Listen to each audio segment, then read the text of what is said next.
Elephantine Island in the Nile marked the border between Egypt and Nubia and was a place of great sanctity in ancient times. Among the travelers who came here were the earliest European historians, the Greeks, men like Herodotus, brought up as he was in the classical tradition which regarded the various races of the known world as different but equal.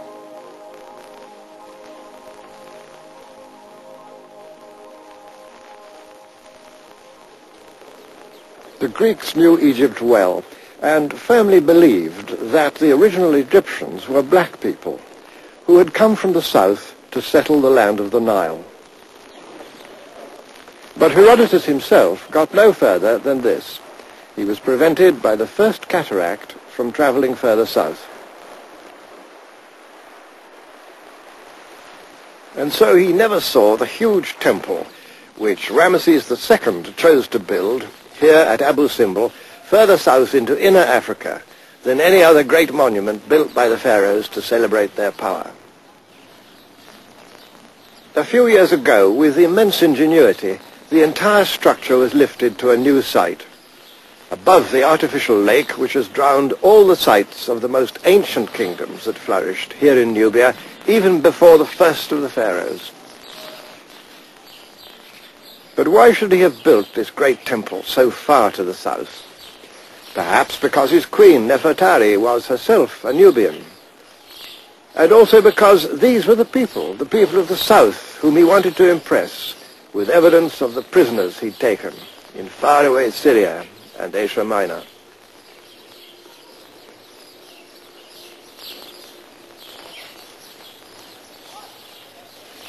Even mighty temples like this one have to be seen against the background origins of ancient Egyptian civilization.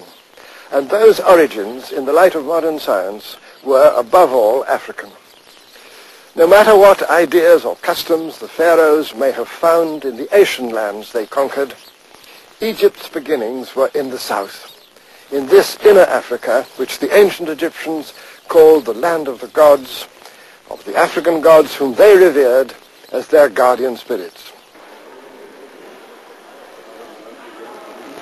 The time came when Egyptian conquests ended. 400 years later, it was the turn of the kings of the south of Nubia, who now marched north to subdue the power of Egypt itself.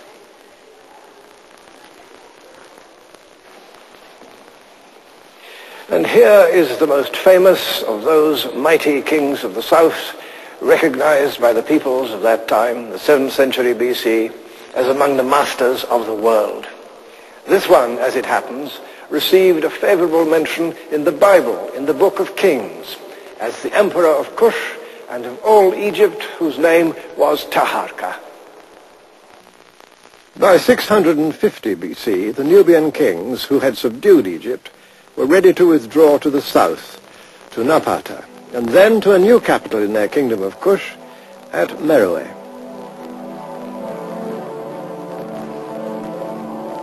And there we must follow them if we are to understand the history of this inner Africa, which exercised so strong an early influence on ancient Egyptian civilization, and which later was to reflect that influence.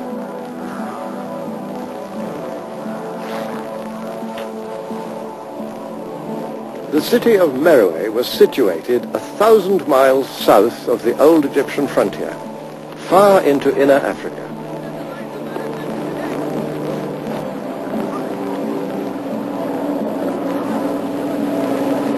I never come here without a sense of wonder, for right ahead in the midst of this pitiless desert there stands one of Africa's great historical surprises.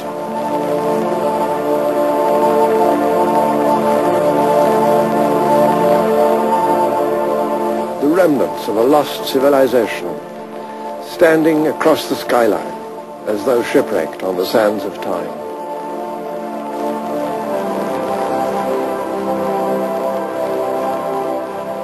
These are the pyramid tombs of the kings and queens of Meroe, who reigned and were buried here through more than 6 centuries.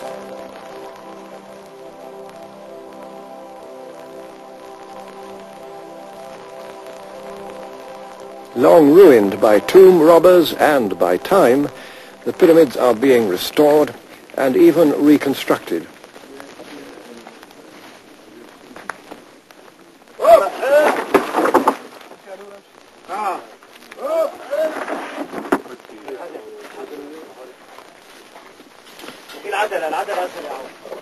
Meroitic civilization still presents many puzzles. One is that the monarchs of Kush built their pyramid tombs long after such monuments had ceased to be raised in Egypt.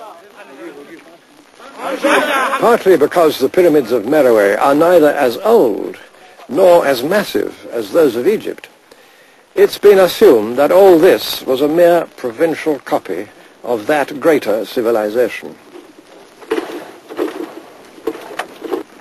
In fact, it was far more than a copy. The similarities are there, but other aspects of Meroitic culture are found nowhere else. Another intriguing question is the relationship between the ancient people of Meroe, kings, queens, and citizens, and the modern Nubians who live in this region today.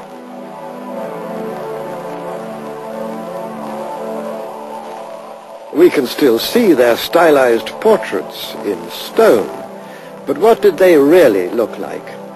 I asked Dr. Ali Osman of the University of Khartoum. Oh, they look like me, of course. I am a Nubian. Very much the Nubians of today are the Nubians of yesterday. We got to understand that rather carefully, because the Nubian culture actually have not yet been very much explored. The Nubians from within.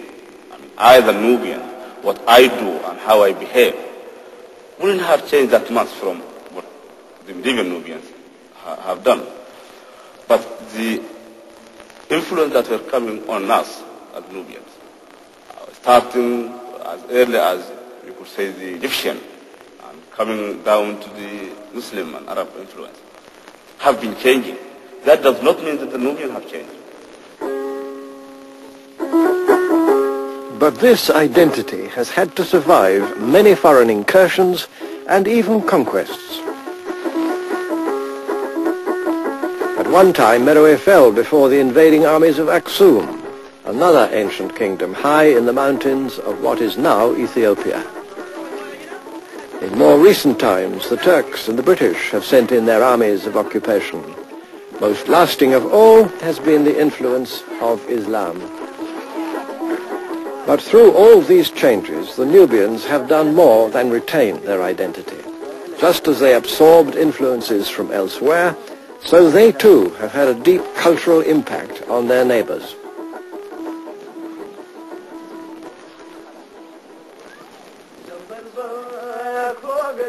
They build now as they've always built, in all probability just as the people of Meroe built, with an old effort-saving rhythm, constructing mud walls to defy the scorching heat of the Nubian summer.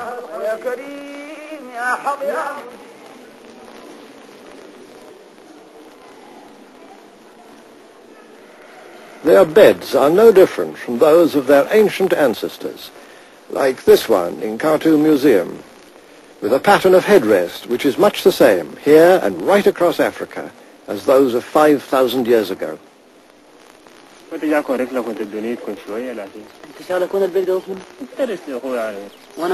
the traditional clan marks cut into this Nubian's face can be seen, exactly reproduced on a stone relief which decorates one of the pyramids just a couple of miles away.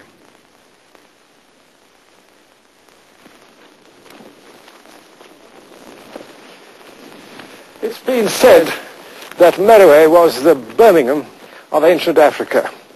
And that wasn't altogether a flight of fancy, for the people of Meroe had a very extensive iron-making industry. Just consider this enormous pile of industrial waste, of slag. It proves that among the major activities of the people of this flourishing city was to smelt iron. And here